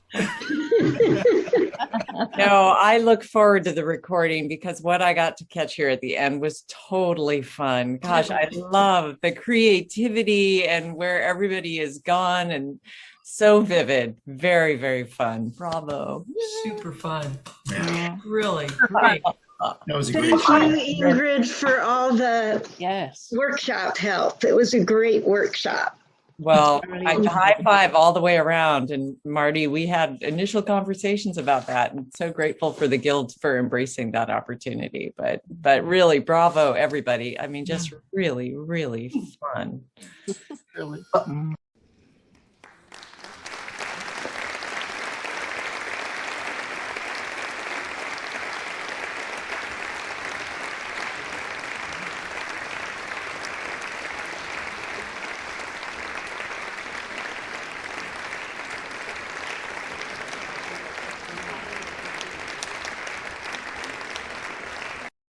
Let me run through the tellers and give you a chance to remark to each of them as we go. First was Eric. Yay! Foxman! Let's get a little Must fan be club. people from Portland. And while we're going to have to wait on our Iceland story, that was a good story you told us. Oh, Eric, I love that because haven't we all had dreams like that? Like it just got worse and worse and worse. Oh no! I just had one last night. Thank you for reminding me. We were skydiving without. Please keep it. Hey, And Eric, following Eric, we had Colleen, and told us about travels in Turkey. Wow! Oh my gosh, zombies! Oh, I love it. I love the addition of zombies, Colleen. That was really vivid. Truly scary. I was trying to think what the red eye was about, and zombies didn't even come into my brain. I was thinking, oh, they've got pink eye. I don't know what they're going to do about it. I was thinking they just took the red eye from New York. And then we had Donald, and he was right side up as he told the story. Oh yeah. oh, great work! Love the ending. Love the ending line. Really? Oh, it took us all the way along. Woo! I would say that organizing was off the wall. micro A events. little bit wrong there. Micro events. That was something. What did you say, Eric? After? I was saying I would say that his story was off the wall, but that's not quite correct. More like off the ceiling. Barry, can you unspotlight yourself? Oh, am I spotlighted? No, No. go to gallery view. You are. You've got to switch to gallery view. It stays in spotlight unless you change it back. Go to the upper right where it says view and click on it. Switch to gallery view. Yep, there we are. Okay, then there was Laura. Oh. And she told us a little bit about gardening in Colorado. Oh, Laura, that story, like Norm said, that story would kill at Northwest Folk Life at the Northwest Liars Folk Life, Contest. because outside all the time is going on a constant drum circle, and you're sometimes you're like, maybe I should go over there. No, wait, I'll never leave. It's sucked in. And you are just so subtle and expressive. I just love the way you pull us in. Yeah. Thank you. I have to tell you, originally it was a mole that came to scratch the roots itch, but I changed it to a vole in your That was great, Marty. Awesome, Marty. Awesome callback. I was just so impressed. Wow. Yeah, That and was you might awesome. remember Marty told us about her effort to liberate those trees. Yes. Love that story. Yeah. That's really Organization going well? Hmm? Your organization, and do you have a lot of members now? Oh yeah, thousands all over the world. Yeah, I want to Keep it going, Colleen. Way to go. Way to go. And I'm pocketing all the donations. Well, that's fine. boy. Presidents do it. Watch out for the IRS. Marty will just say, go prune yourself. I love that. I tell you though, Toby, you know, I'm afraid to go to the store and buy a carton of eggs now. Wow. Horrible. Yep. You know, Marty and all the tellers that we practiced with from the Ingrid's class, everybody really just improved and expanded their stories from the work that we all did, giving each other feedback. I love that opportunity. And Marty, you were just fantastic. I love the giving up plants instead of giving up plants instead of meat. That was perfect. Thanks. And the group will keep going. So, yeah, Marty's starting to work on a Liar's Tales practice group. Oh, great. So once she gets it going, you might hear from her, provided you're a good liar. Great idea. We then heard from Rebecca, who told us about jumping out of airplanes. Yes. Oh my God. And this from a person who's backpacked all over the country. Oh, I'm looking forward to seeing that suit, Rebecca. I'm going to go on Facebook for the first time in a long time. Check it out. Yeah. I know. I just had a nightmare kind of last night about jumping out of airplanes with just those wing things with some friends of mine. I'm like, and the whole time there's supposed to be a mystery. I'm like, I just want to know what we're doing. So Rebecca, you brought it all back. Flying squirrel. It's a flying squirrel. Yeah, right. Such great imagery in your story. Yeah, it was fantastic. I was like, what an audition. Go, girl. Right. Yeah. I love the way you floated down to Earth, as it were, Rebecca. It was just beautiful. Just beautiful. yeah, all the imagery, Rebecca, was just astounding. And the fact that you realized home is where you need to be. I loved the ending. Nice ending. Yes. Nice ending. And of course, we all want to go fishing with Ed. Especially if he's got his weight bottle with him. Yeah. We can forget Ed, the great fishing job. part. That was so fun. The eyelashes on the mama frog.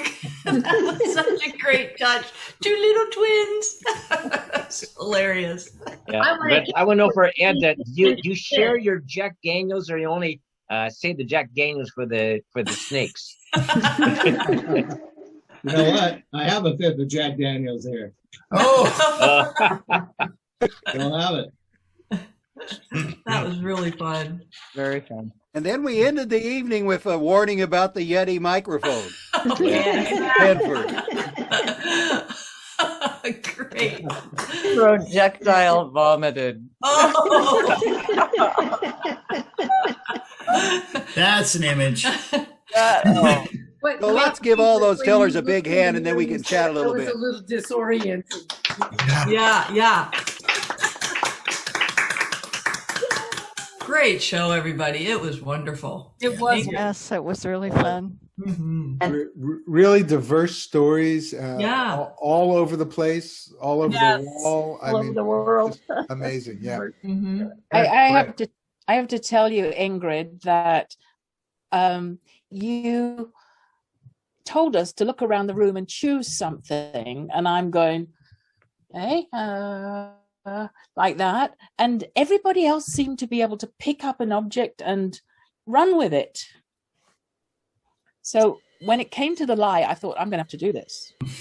So there was the Yeti sitting in front of me, and it reminded me of a strainer, and I thought, I've got to do it for Ingrid. I've got to do it for Ingrid.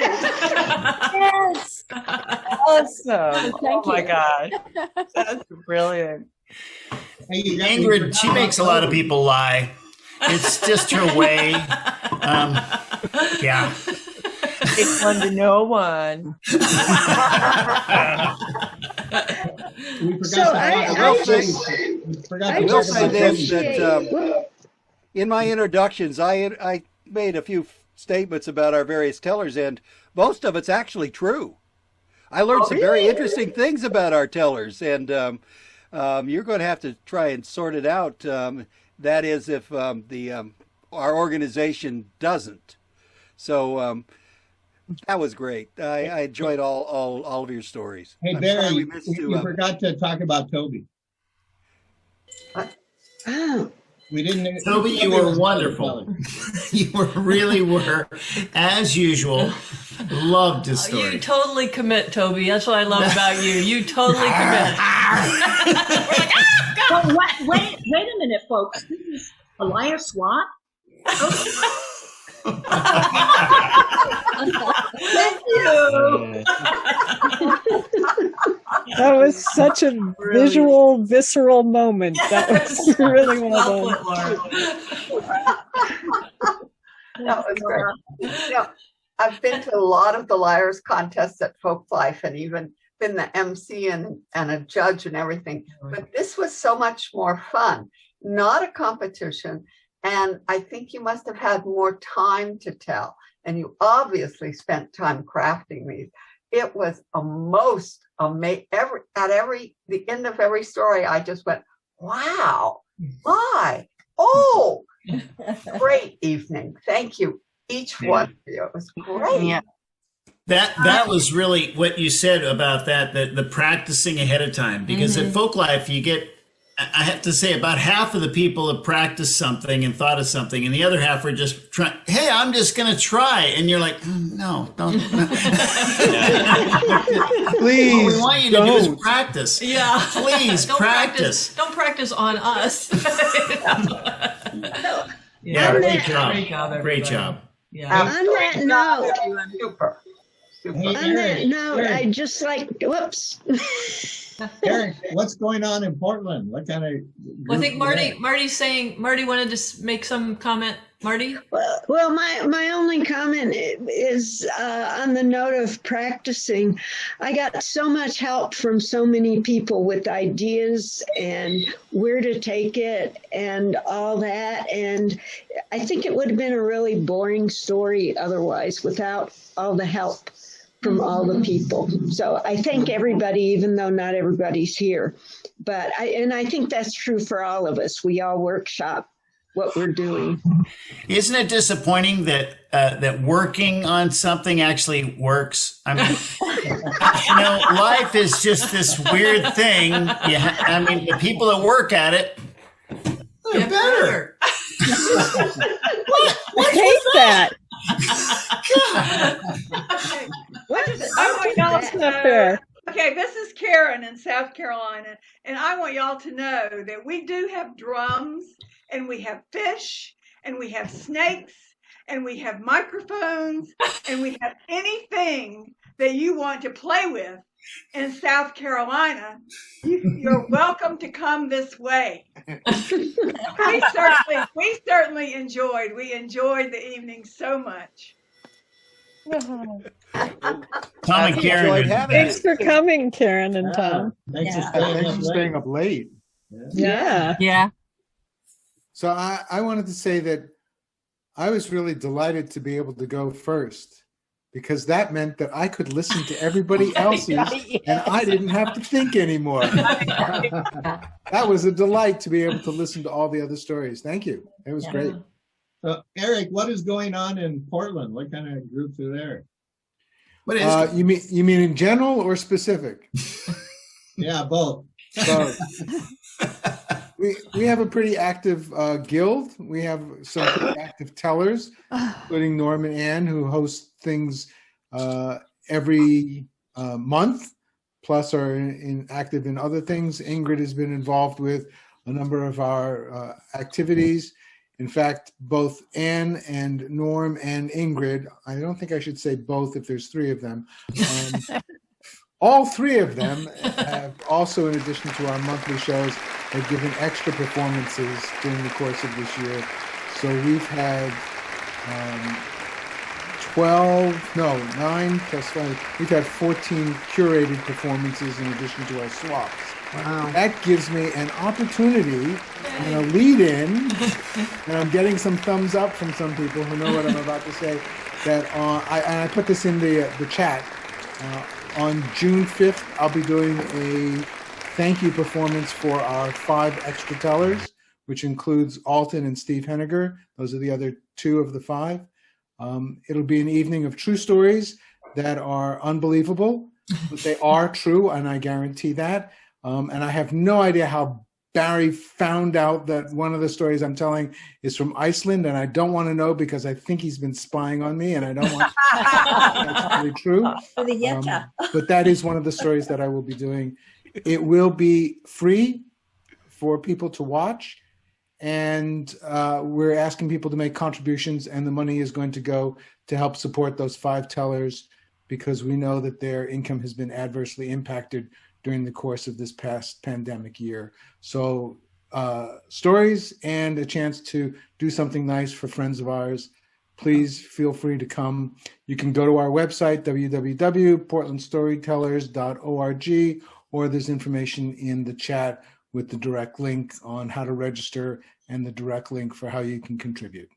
We also will be giving anybody who contributes a link to the recording. So if you can't make it that night, you'll have a chance afterwards to see it. Or you can see it again, or you can share it with other people, whatever you want to do. So please seriously consider coming and helping to support those who've been a real support to the Guild, not just this year, but in the past also. And I've had the chance to hear a little bit of some of these stories, and you will not want to miss that evening. They're spectacular stories. Yeah. Thank you, Pam. Yep. We should say too, maybe at this point, that if everybody's looking for a chance to keep telling over the summer, our guild, Portland Guild, has decided to keep our swaps going over the summer. Usually we take a break, and of course they're virtual, so you'd all be welcome. Eric and Norm and I are the hosts. We kind of alternate. What is it? Second Friday of the month. Second Friday of the month. Mm-hmm. Second Friday, Eric. I blew it last month, everybody. I fess up. It's true. I blew it. That's all right. At 7 Pacific. I will say so this, that the Seattle Guild is going to have the first Friday. Oh, good. Great. All right. We're going to have a swap on the first Fridays of each month. Good. You know, it's not really adding a lot to our summer because we would have had June anyway. And so it's only July and August. But yeah, well, first Fridays, we're going to have programs too. Information will be on seattlestorytellers.org. And I'll probably be sending it out to you in an email as well. I want to say that the South Sound Storytelling Guild is keeping up with their second Wednesdays, open swaps on Zoom. And next month, Lance Lambert in June is going to be our guest teller. So great. No, nice. Open that up. And I want to say a special hello to Carol Lord. You can see her on the screen there, who zoomed in here from Nova Scotia. Wow. All right. Yeah. The listen time. So it must be 1 o'clock in the morning, and this hearty soul is stuck with this. So thanks, Carol. Thank you. Yeah, in California, the Storytelling Association of California has many events. One I put on is called the Genre Storytelling. And every month we have a different genre with 7 or 8 tellers from our California swap groups that are nominated. And we give all the donations to them. And we just had legends. We've had personal stories, folk tales, every month a different genre. Yeah, this program they had this last week was urban legends. And boy, it was something. There was one teller that combined about 4 or 5 urban legends into one story. Ooh. Yeah, it's the third Wednesday of every month. Picking them off. I've heard that one. Yeah, you could go to the website. I put it up there, or just look the Storytelling Association of California. We have another event called Stories in Living Color, where we take social justice issues and tellers pair with our coach for a month and come up with all these issues related to whatever social justice issues, and there's all kinds of events. So. Check it out. I will mention this, that, and I put the information in the chat, that most of our StoryFest programs from this past season are now available to watch on YouTube. Right. There's one that we don't have on at the request of the tellers, but otherwise, most of our programs are there. Now, a couple of them are kind of raw because we were just learning how to record, but if you want to hear some of our programs, and I think we'll probably have that one up there too. I haven't checked with the tellers to see if they all want their stories on there or not, but we'll have something there for sure. I'd like to add one thing about the Stories in Living Color. Anybody can apply to do this, and if you have a partner, it can be any social justice issues. We've paired right now. So far, we've paired Black and white tellers, Native American tellers, Asian American tellers. We want to get people from the LGBT community. We haven't had any Hispanic tellers dealing with their issues. It could be religious, anything that's a social justice issue. And they get paid $100 for the work, and you work with an amazing coach named Rocky Ross for 1 month. And the two tellers design a 10-minute story, and they come up with their commonalities. They present their stories, and then there's a critique discussion 20 minutes after the event. And there's 2 pairings.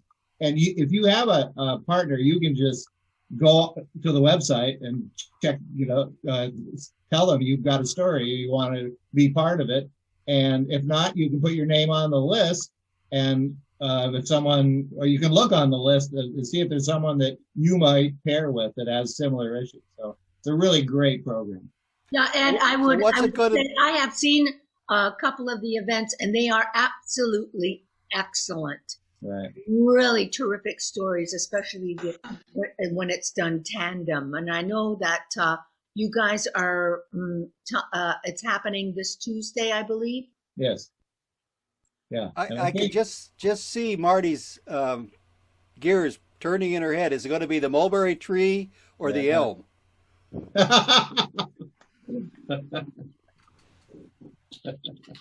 Not that I want to drag it all down to lies again, but I did put in the chat that the Story People of Clallam County, we're going to be having a Liars event on June 12th. And we're just working out the details there, but we will be seeking tellers. So for those people who are interested in taking their lie out for a spin, just keep an eye on our website when we get the information up to speed, or shoot us an email at the address that's there. But we will have an opportunity to lie once again. And like Barry said, the Storytelling Association of California has YouTube. You can go to the YouTube Storytelling Association of California, and many of our past shows are there. We have swap group, we have 15 swap groups and Stories in Living Color, and the genre thing that we did last night will be there. It's usually done the day after. Do you know what time that show will be, Ingrid, on the 12th? It'll be 7:00 Pacific time. Okay. Yeah. So, yeah, stay tuned for details. But this has been a super fun night. You have now tantalized my imagination. I'm looking forward to watching the recording. A lot of it's credit to you, because you helped. That workshop gave us many ideas, and that's certainly got Marty true. inspired to set up a group. So that was fantastic. All I did was maybe light a fire, but your imaginations went so awesome. Well done. Thank you, Barry. This was Great awesome. night. Thank you, everybody. Good to see you all. Wonderful stories. Yeah. Lots of fun. Night. All right. Thank you, Bye. Seattle. It's been fun. Thanks so Thank much. you all for coming. Thank Good you. night. Bye. Good night. Bye-bye.